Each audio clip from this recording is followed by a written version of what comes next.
The secret to a sharper mind and a more stable body after 60 isn't found in a pill or a complex brain game. It's found at the very end of your legs. It's in the part of your body you've likely spent a lifetime putting into shoes and forgetting about. I'm talking about your feet. That feeling of slight unsteadiness when you get up in the middle of the night, or that moment of hesitation before stepping off a curb, that isn't just your age. It's a sign that the vital, life-giving conversation between your feet and your brain is growing quiet. And when that conversation fades, so does a little piece of our confidence, our clarity, and our freedom. But today we're going to turn the volume back up. Hello, beautiful women. I'm Dr. Emily Hart, and for over 15 years, I've had the privilege of helping women navigate the incredible changes in their bodies with clarity and compassion. This space is for us to learn, to share, and to feel vibrant at every stage of life. If that sounds like a community you'd like to be a part of, I invite you to subscribe to the channel. And I truly mean that. This is a community. Tell me in the comments where you're watching from. I love knowing where all of you strong, wise women are coming together from around the world. Now let's talk about this remarkable connection between your feet and your brain. It's a principle called proprioception. It sounds like a big scientific word, but its meaning is simple and beautiful. Proprioception is your body's sixth sense. It's the network of nerves, especially dense in the soles of your feet, that constantly tells your brain where your body is in space. Think of it like thousands of tiny GPS sensors sending millions of messages a second to your brain's control tower. These messages say, the ground here is a little uneven, or your weight is shifting to the left, allowing your brain to make tiny, instant adjustments to keep you upright and stable. For most of our lives, this system works on autopilot. But as we get older, a few things happen. We spend decades in stiff, overly supportive shoes that act like sensory deprivation tanks for our feet. The sensitive nerve endings become less sensitive.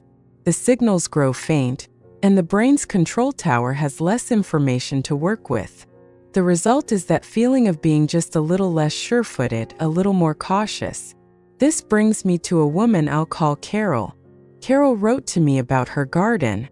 It used to be her sanctuary, the place where she felt most alive. But recently, she'd started to feel wobbly when kneeling down and standing back up. She found herself reaching for the fence post for support, and she'd stopped carrying the heavy watering can, afraid she might lose her balance. The joy was being replaced by anxiety. Her feet, she said, felt like foreign objects at the end of her legs, numb and distant. Carol's story is a perfect example of what happens when we lose that brain-foot connection. Her brain wasn't getting clear, crisp signals from the ground, so it couldn't send back the right instructions to her muscles to keep her stable.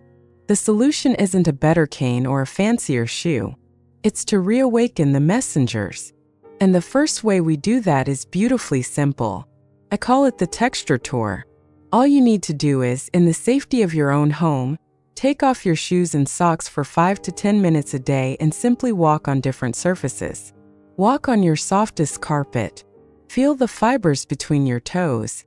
Then walk on a cooler, harder surface like a wood or tile floor. Notice the difference in temperature and pressure. Maybe you have a slightly nubby bath mat or a welcome mat. Stand on it for 30 seconds. The goal is to give your feet a symphony of new sensations. This simple act is like turning on the lights in a dark room for those sleepy nerve endings. It sends a flood of new, rich information to your brain, reminding it to pay attention. You're not just walking. You're re-educating your entire nervous system. The benefit you'll feel isn't just better balance. It's a renewed sense of being grounded and securely connected to the earth. Now, this connection goes even deeper than just balance. Let's talk about circulation and that feeling of mental fog. Have you ever noticed that when your feet are cold, it feels like your whole body is sluggish? There's a profound reason for that. Your feet and lower legs are what I like to call your second heart. Your heart is a magnificent pump, but it has a hard time pulling blood all the way back up from your extremities. The powerful muscles in your calves and the intricate network of muscles in your feet are designed to help. Every time you take a step, flex your foot, or point your toes, these muscles squeeze the veins and pump deoxygenated blood back up toward your heart and lungs to get a fresh supply of oxygen. But what happens when our feet and ankles become stiff and immobile? That powerful pumping action weakens. Circulation slows down. This is why many women experience cold feet, swollen ankles, or a feeling of heaviness in their legs. But here's the part that often gets missed. That sluggish circulation affects your brain too. Less efficient blood flow means less oxygen and fewer nutrients reaching your brain cells. This can contribute to that feeling of brain fog, where your thinking feels a bit slow or it's harder to find the right word.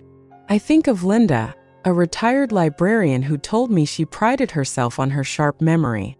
Lately, though, she felt like she was walking through a mental haze. Her focus wasn't what it used to be, and she was frustrated. At the same time, she mentioned her feet were always like ice, even under a warm blanket. She saw them as two separate issues, but they were deeply intertwined. Her stiff, underused feet were hindering the very circulatory system her brain depended on for clarity. The solution here is to turn your feet and ankles back into an active, efficient pump. And you can do this while sitting in your favorite chair. Let's try one together right now. Sit with your back supported and lift one foot just slightly off the floor. Now slowly and gently draw big circles with your big toe. Imagine you're painting a circle on the wall in front of you. Do 5 circles in one direction, then 5 in the other. Then switch feet. After that, simply point your toes away from you as far as you can like a ballerina and hold for a moment. Then flex your foot, pulling your toes back toward your shin. Do this 10 times. This simple set of movements done daily re-engages those calf and foot muscles. It's like priming the pump of your second heart. Another wonderful tool is a simple tennis ball or a massage ball. While seated, place it under your foot and gently roll it from your heel to your toes. You are manually massaging thousands of nerve endings and stimulating blood flow. The tangible benefits are immediate: warmer feet and less swelling. But the long-term benefit is a clearer, more nourished brain. This isn't about some grueling workout. It's about gentle, consistent movements that honor how your body was designed to function. So we've reawakened the nerves and we've improved the circulation. The final piece of this puzzle is actively training the entire balance system. Our sense of balance doesn't just come from our feet. It's a beautiful collaboration between 3 systems: your feet and their proprioceptors, your eyes, and your inner ear's vestibular system, which senses motion and gravity. Think of it as a balanced triangle. If one side of that triangle, your feet, is providing weak or fuzzy information, the other 2 sides have to work overtime. This is mentally exhausting and makes you far less stable. This is where fear can take root. I remember talking to Margaret, a woman who had been the life of every party. She loved to dance. One day, she stumbled on an uneven sidewalk. She didn't fall or hurt herself, but the incident shook her. Afterward, she found herself constantly looking down when she walked. She avoided grassy areas. She turned down invitations to go dancing.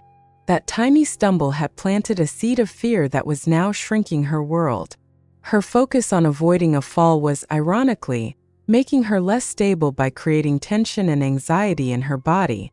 We need to gently and safely challenge our balance system to retrain it, to remind the brain that it can trust the body. This is how we replace fear with confidence. The most effective way to do this is with the one-legged stand challenge. And I want to be very clear. Safety is everything. You will do this next to a sturdy kitchen counter or the back of a solid chair, something you can hold on to. Stand with your feet hip-width apart, with your hand resting on the counter for support. Now slowly shift your weight onto one leg and lift the other foot just an inch off the ground. That's it. Just hold it there for 10 seconds, using the counter for as much support as you need. Then lower your foot and switch to the other side. The goal isn't to balance perfectly without support on day 1. The goal is to practice. As you get more comfortable, maybe you only rest your fingertips on the counter. Then maybe you just hover your hand above it.